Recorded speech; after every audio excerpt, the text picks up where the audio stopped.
9월 25일 금요일 KTN 뉴스입니다. 오늘 첫 소식은 경기부양법안 관련 소식입니다. 민주당과 백악관 측은 서로 가까운 시일 내로 경기부양법안 마련에 대한 협상을 재개할 전망입니다. 이번 협상이 합의로 이어질지 관심이 모아지고 있는 가운데 민주당 낸시 펠로시 하원 의장은 새로운 경기부양법안 준비를 하원 의원들에게 지시했습니다. 김용성 기자가 보도합니다. 8월에 합의가 무산된 이후에 진전이 없던 경기부양법안 협상이 곧 재개될 것으로 보입니다. 민주당 낸시 펠로시 하원 의장은 어제인 24일 기자회견을 통해 협상 재개가 희망적이라고 발언했습니다.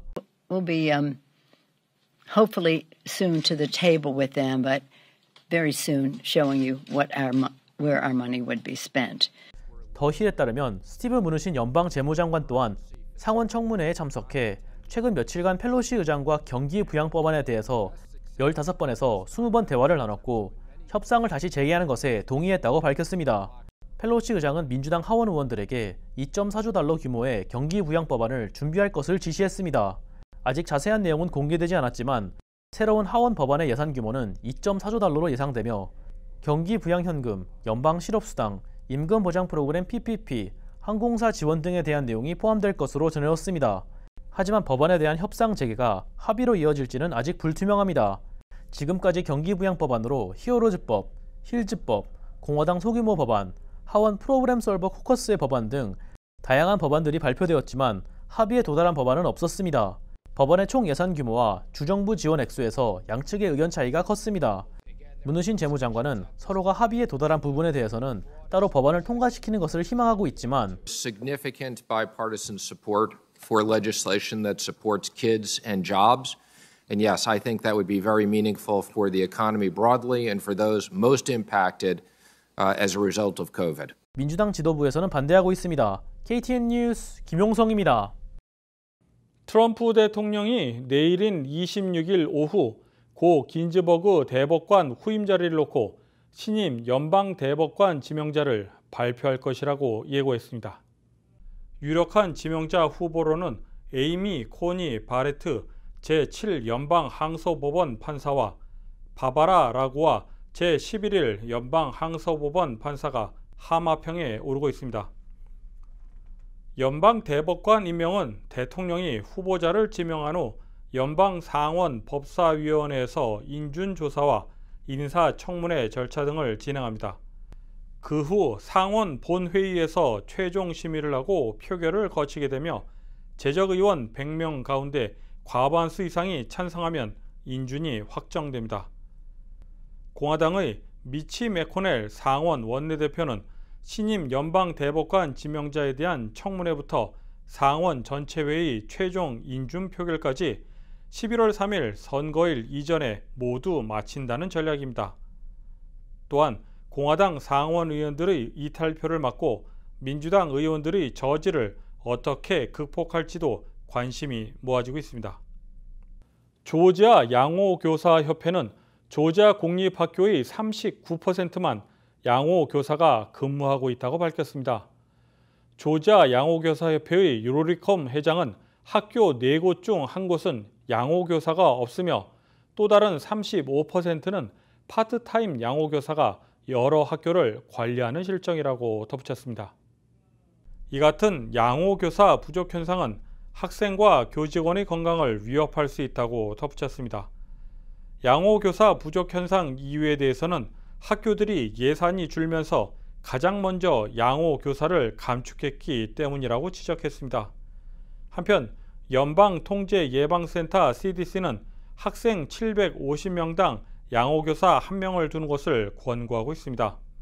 그러나 귀네 카운티의 경우는 양호교사 1명당 5,544명, 디케 카운티는 928명, 캅 카운티는 855명, 풀턴은 700명꼴로 나타났습니다. 트럼프 대통령이 오늘 애틀랜타를 방문해 흑인들을 지원하기 위한 계획을 발표했습니다. 대선을 앞두고 흑인표를 모으기 위한 행보라는 분석입니다. 김용성 기자가 보도합니다. 트럼프 대통령은 오늘인 25일 캅 갤러리아 센터를 방문해 흑인에 대한 경제적 지원 계획을 발표했습니다. 일명 플래티넘 플랜이라고 불리는 이 계획을 통해 트럼프 대통령은 4년에 걸쳐 흑인 사업들을 지원해 50만 개의 흑인 사업과 300만 개의 흑인 일자리를 창출할 것이라고 밝혔습니다. 또한 KKK단과 안티파를 테러리스트 조직으로 규정하고 준틴스를 국가 공휴일로 지정하는 내용이 포함되어 있습니다. 이외에도 교육, 종교 등 다양한 분야에서 흑인을 지원하는 내용이 포함되어 있습니다. 트럼프 대통령이 취임 이후 조지아를 방문한 것은 이것이 10번째로 알려졌습니다. KTN 뉴스 김용성입니다. 제1IC은행이 은행 확장에 따라 다음 달 중순 LA 캘리포니아에 10번째 지점을 개점합니다. 이번 10번째 지점 개점은 조지아와 텍사스, 뉴욕과 뉴저지에 이은 캘리포니아 주 진출로 은행 영업망을 동부와 중부 지역에 이은 서부 지역으로의 확대를 의미한다고 은행 측은 밝혔습니다. 또한 은행 영업망을 전국망으로 다지기 위한 초석이 될 것이라고 덧붙였습니다. 이번 LA 지점은 전통적인 은행 밀집 지역인 윌셔 블루바드에 위치해 있으며 지점장을 비롯한 5명의 직원이 풀 브랜치 서비스를 제공할 것이라고 소개했습니다. 다음은 스포츠 소식입니다. 이번 주말 열리는 스포츠 경기를 배준경 기자가 종합했습니다. 이번 주말 애틀랜타 메이저 스포츠 구단 3팀의 경기가 예정되어 있습니다. 애틀랜타 브레이브스는 오늘 저녁 경기를 시작으로 보스턴 레드삭스와 정규 시즌 마지막 3연전을 치룰 예정입니다. 애틀랜타 브레이브스는 34승 23패로 내셔널리그 플레이오프 2번 시드 위치에 올라있고 보스턴 레드삭스는 22승 35패로 현재 아메리칸 리그 전체 14위를 기록 중입니다. 애틀랜타 유나이티드는 저번 주말 인터 마이애미와의 경기에서 2대1로 패배하였지만 주중 열린 수요일 경기에서 FC 댈러스에게 1대0으로 승리하며 분위기 반전을 노리고 있습니다. 오는 일요일 오후 7시 30분에는 시카고 파이어를 상대합니다. 시카고 파이어는 현재 동부 컨퍼런스 12위, 애틀랜타 유나이티드는 현재 10위를 기록하고 있으며 두 팀의 승점 차는 2점으로 유나이티드가 승리하여 동부 컨퍼런스의 플레이오프 컷오프 순위인 10위 이상을 유지할 수 있을지 팬들의 관심이 모아지고 있습니다. 애틀랜타 팔콘스 역시 이번 주말 시카고 팀을 상대합니다. 팔콘스는 시카고 베어스를 상대로 시즌 첫 승리 사냥에 나섭니다. 반면 베어스는 이번 시즌 2승 무패를 기록 중이며 팔콘스를 상대로 3연승에 도전합니다. 팔콘스의 와이드 리시버 훌리오 존스는 아직 햄스트링 부상에서 훈련 복귀를 하지 못하고 있는 것으로 알려졌습니다. 지난 주말 프라이부르크 소속 정우영 선수와 권창훈 선수가 각각 선발 교체 출전하면서 이번 일요일 경기에서도 출격을 예고하고 있습니다. 프라이부르크는 과거 구자철 선수가 활약했던 볼프스부르크를 상대합니다. 루빈 카잔에서 확고한 주전의 자리를 차지한 황인범 선수 역시 이번 주말 로토르 볼고그라드를 상대로 선발 출전할 것으로 보입니다. 루빈 카잔 구단은 공식 트위터를 통해 황인범 선수의 훈련 영상을 공개하며 다음 경기를 위한 훈련 모습이라고 설명했습니다. 지롱댕 보르도 소속의 황의조 선수는 19일 경기에서 선발 출전했지만 81분 동안 공격 포인트를 기록하지 못하고 교체되었습니다. 이날 보르도 역시 2대1로 랭스에게 패배하였고 황의조 선수는 후스코어드닷컴에서 6.46의 다소 낮은 평점을 받았습니다. 보르도는 일요일 니스를 상대합니다. 라이프치히의 황희찬 선수는 오는 토요일 레버쿠젠을 상대합니다. 레버쿠젠과 라이프치히 두 구단은 이번 여름 이적 시장에서 각각 카이 하베르츠와 티모 베르너를 첼시로 떠나보냈습니다. 레버쿠젠은 손흥민 선수가 분데스리가를 떠나 프리미어리그의 토트넘에 이적하기 전 몸담았던 팀으로 잘 알려져 있습니다. 지난 주말 경기에서는 69분 교체 출전했던 황희찬 선수가 선발 출전을 할 수 있을지 관심이 모아지고 있습니다. 이강인 선수가 소속된 스페인 프리메라 리그의 발렌시아도 토요일 우에스카를 상대로 경기가 예정되어 있습니다. 발렌시아는 우에스카를 상대한 2018-2019 시즌 두 경기를 모두 승리한 전적이 있으며 2019년 5월 열린 경기에서 무려 6대2의 점수차로 우에스카를 대파한 바 있습니다. 손흥민 선수는 어제 열린 유로파 경기에서 1골 2도움을 기록하며 지난 20일 열린 경기에서 4골을 기록했던 좋은 모습을 유지했습니다. 이에 영국 공영방송 BBC는 손흥민은 토트넘에서 가치를 따질 수 없는 귀중한 존재라고 찬사를 보냈습니다.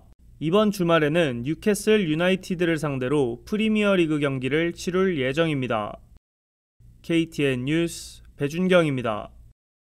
다음은 오늘의 코로나19 집계입니다. 김용성 기자가 보도합니다.